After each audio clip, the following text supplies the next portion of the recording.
여기서 한 가지 궁금증이 생깁니다. 동탁은 조조를 독대를 할 정도로 친했잖아요. 조조는 어떻게 동탁과 가까이 지낼 수 있었을까요? 사실은요, 조조는 동탁이 픽한 사람이었어요. 왜냐하면 동탁은 조조를 효기교유로 승진을 시켰거든요. 근데 이제 그때 당시 이제 효기교유라는 거는 수도방위 사령관 정도 되는 굉장히 높은 고위직이었어요. 동탁은 왜 조조한테 높은 직위를 내려줬을까요? 그냥 단순히 조조만 생각한 게 아니라 조조의 주변 사람들까지 좀 포섭하고 싶어서 한 행동일 것 같은데요. 비슷합니다. 조조가 능력도 좋았지만 뒷배가 있잖아요. 그쵸. 명망 있는 황관의 그 손자잖아요. 네. 그러니까 명망 있는 황관의 후손도 동탁을 지지한다. 정통성을 얻고 싶어. 네. 예. 여기서 또 두 번째 궁금증이 생깁니다. 자, 동탁 암살을 이제 계획했을 때 과연 혼자 했을까? 혼자서는 안 했을 것 그러니까 같은데요. 혼자서는 절대 이거는 뒷배 없이는 혼자서 이렇게 단행하진 않았어요. 이런 계획들은 보통 혼자서 하기 힘들잖아요. 맞아요. 자, 소설에서는 어떻게 묘사하고 있나요? 조조의 동탁 암살은 남자들의 눈물에서부터 시작이 됩니다. 눈물? 어느 날 대신 한 명이 내 생일을 자축하겠소라고 하면서 다른 대신들을 잔치에 불러 모읍니다. 근데 그 남자가 대뜸 이런 말을 꺼냅니다. 동탁이 황제를 속이고 권력을 마음대로 휘둘러 나라의 앞날이 암담한 지경에 이르렀소. 천하가 동탁의 손에 망하게 될 줄이야 누가 알았겠소. 남자는 말을 끝내기 무섭게 눈물을 쭈르르르르 흘리죠. 눈물로 대신들의 심금을 올린 이 남자, 침 GPT로 소개하겠습니다. 바로 사도 왕윤입니다. 사도는 오늘날로 치면은 재무, 행정 이쪽 담당 총리라고 할 수 있는데요. 자, 황제를 도울 만한 재능이라고 왕좌지제라는 별명이 있고요. 왕윤을 시작으로 사나이들의 눈물 파티가 벌어진 이때, 여기서 또 삼국지의 실마리가 하나 또 시작됩니다. 사도께서 보검을 잠시 이 조조에게 빌려주신다면 당장이라도 승상부로 들어가 동탁을 찔러 죽이겠소. 잔치에 참석한 조조가 내가 동탁을 죽이고 돌아오겠다, 이런 말을 한 거죠. 그러면서 조조가 왕윤한테 한 가지 부탁을 합니다. 왕윤 집안에 대대로 내려오는 가복 7보도를 넘겨달라고 말한 거예요. 그래서 조조가 동탁을 암살하려고 했던 그 칼의 출처는 바로 왕윤의 것이었어요. 사실 조조가 왜 동탁을 죽이려고 했냐면은 과거에 하진이 이제 제후들을 불러들이려고 할 때 조조가 하진한테 조언을 한 게 있었거든요. 환관의 죄를 다스리려 한다면 우두머리만 없애면 되고 그 일은 옥의 관리 혼자서도 할 수 있거늘 어찌하여 지방 제후의 군사까지 부른단 말입니까? 일을 너무 키운다 이거군요. 그러니까 그때 조조는 말렸어요. 네. 그러니까 부르지 말라고 했는데 왜 불러가지고 폭군이 하나 탄생한 거야? 아, 나와봐. 내가 해결할게. 약간 이런 느낌이었겠죠. 조조는 잡히면 죽는다라는 심정으로 아주 그냥 발에 불이 나게 도망치죠. 하지만 얼마 못 가 관을 지키던 현령에게 잡히고 맙니다. 아이고 저런. 이때 조조는 이렇게 말하죠. 저는 한낱 떠돌이 장사치입니다. 성은 황보라고 합니다. 다른 사람인 척 하는 그렇죠. 거네요. 현령은 이렇게 말하죠. 내 일찍이 벼슬을 구하러 낙양에 올라갔다가 너를 본 적이 있었다. 네가 조조임을 알고 있는데 어째서 신분을 숨기려 하느냐. 어떡해. 경사로 압송하여 상을 정하겠다. 하필 구면이었어요? 조조는 결국 감옥에 갇히고 맙니다. 어떡해. 자, 그런데 그날 밤 현령은 옥에 있는 조조를 찾아와서 이렇게 묻네요. 동탁이 나쁘게 대하지 않았는데 어찌 화를 자초했는가? 현령의 질문에 조조는 태연하게 이렇게 말합니다.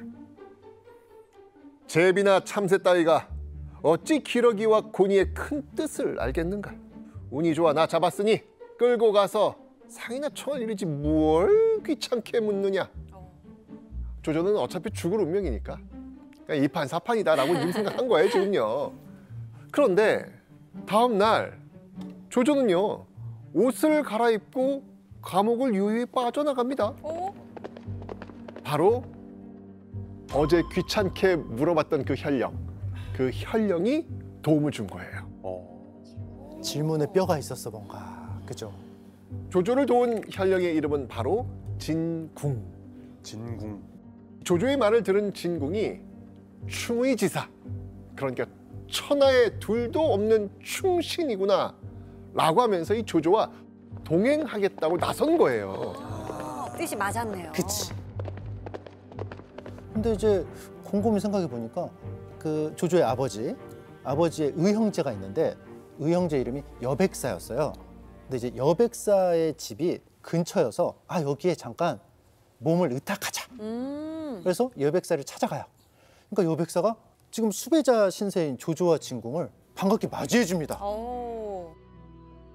우선 쉬고 있어.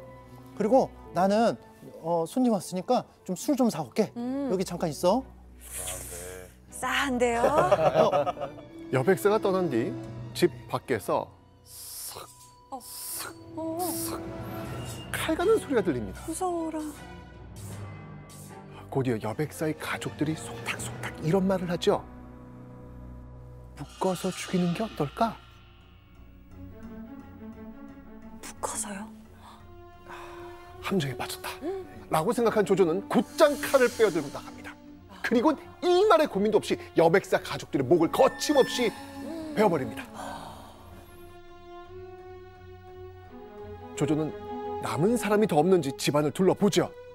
그런데 주변을 둘러보던 조조는 아차 싶습니다.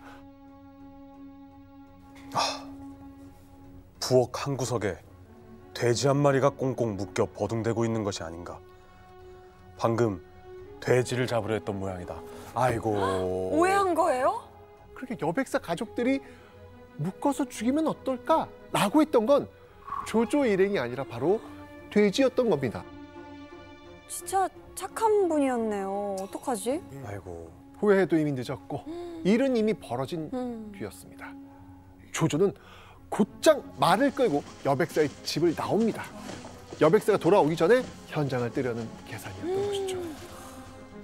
하지만 뭐든 이 생각처럼 되지 않는 것이 인생 아니겠습니까? 그렇죠. 조조는 여백사와 딱 마주치고 맙니다. 심지어 여백사의 그 양손에는 술과 음식이 한가득 들려 있었습니다. 죄송해. 진짜였어. 진짜였어. 왜 벌써 떠났는지 묻는 여백사에게 조조는 죄인 신분이라 오래 머무를 수 없을 것 같습니다 라고 말하죠. 그렇게 스쳐 지나가면서 길을 떠나던 조조는 뒤를 돌아 여백사를 부릅니다.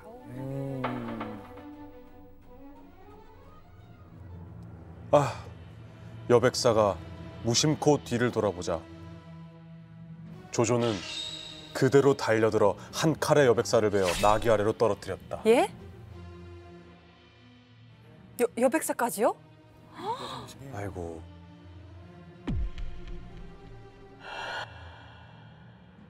그러니까 이게 사실은 삼국지를 처음 읽을 때 가장 충격을 받는 부분입니다. 이 부분. 그러니까 충격적이네요. 여기서 인간적인 환멸이 느껴지는 거예요. 그래서 나중에 이제 있을 조조라는 사람에 대해 캐릭터를 확실히 좀 잡아주는 그런 일화인 그러게요. 거죠. 여백사를 죽일 때 조조 옆에 있었던 진궁은 네. 무슨 생각을 했을까요? 진궁 입장에서는 조조를 충의지사라고 생각했잖아요. 네. 그러니까 우리가 생각했던 의문들을 똑같이 품습니다. 그리고 따져요. 야, 너 아까 한 거 실수라고 치는데 이거 뭐야? 게다가 니네 아버지 의형제라며. 맞아요. 그러니까 여기서 조조가 세계의 명대사를 하나 날립니다. 대사가 나오네요. 이게 합니다. 내가 천하를 저버릴지언정 천하가 나를 저버리게 두지 않겠다. 굉장히 내로남불적인 말입니다. 그러니까 여백사를 살려두면 신고를 할 것이고 자기를 추적해 올 테니까 자기는 배신 때리는 거 오케이. 근데 다른 사람은 안 돼. 약간 그런 뜻이에요. 이건 이제 도덕적 심리적 판단 이전에 사실관계를 좀 확인할 필요가 있어요. 진수의 삼국지에 배송지가 줄을 달면서 왕침의 유서라는 책을 이렇게 인용하거든요. 백사는 집에 없었고 그의 아들과 빈객들이 함께 조조를 겁박하여 말과 재물을 빼앗으려 하였는데 조조는 손수 칼을 휘둘러 여러 명을 죽였다. 이런 기록도 있거든요. 그러니까 정반대의 기록을 배송지가 막 모조리 모아놓은 거죠. 그런데 나관중은 역사가 입장에서 쓴 게 아니라 소설가 입장에서 쓰잖아요. 좀 더 캐릭터성을 다르게 부여한 거네요. 극명하게 드러나게 한 네. 거죠. 그래서 이제 조조와 이제 진궁은 도망길에서 이제 쭉 가다 보니까 이제 날이 저물고 근처 이제 객잔에서 하룻밤 묵어가기로 해요. 그래서 이제 딱 자는데 조조는 사람을 방금까지 뭐 몇 명을 죽였잖아요. 네. 근데 속 편하게 자요. 아. 그래서 여백사를 죽인 불의한 조조가 내 옆에서 자고 있어요. 진궁은 네. 무슨 생각을 했을까요? 진궁은 칼을 빼더래요. 이거 나중에 큰 악이 될 수도 있겠다. 내 선에서 처리하자. 아. 그래서 칼을 번쩍 들고 죽이려고 할 때 조조는 어떻게 됐을까요? 여진구 씨의 시나리오북에 써 있습니다. 한번 읽어주시죠.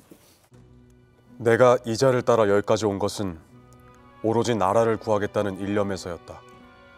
이까짓 위인을 죽이는 일이 어찌 의로운 일이겠는가. 그래서 다음 날 진궁은 감쪽같이 사라집니다. 실망한 거죠. 제가 생각했을 때는 좀 용기가 안 난 걸 수도 있고요. 조조는 이제 늦게 일어났어요. 근데 딱 보니까 진궁이 없잖아요. 아, 이 사람이 신고했으면은 나 또 바로 또 포위망이 좁혀지겠는데? 조조도 서둘러서 고향으로 이제 떠났죠. 그러면서 이제 헤어지게 돼요.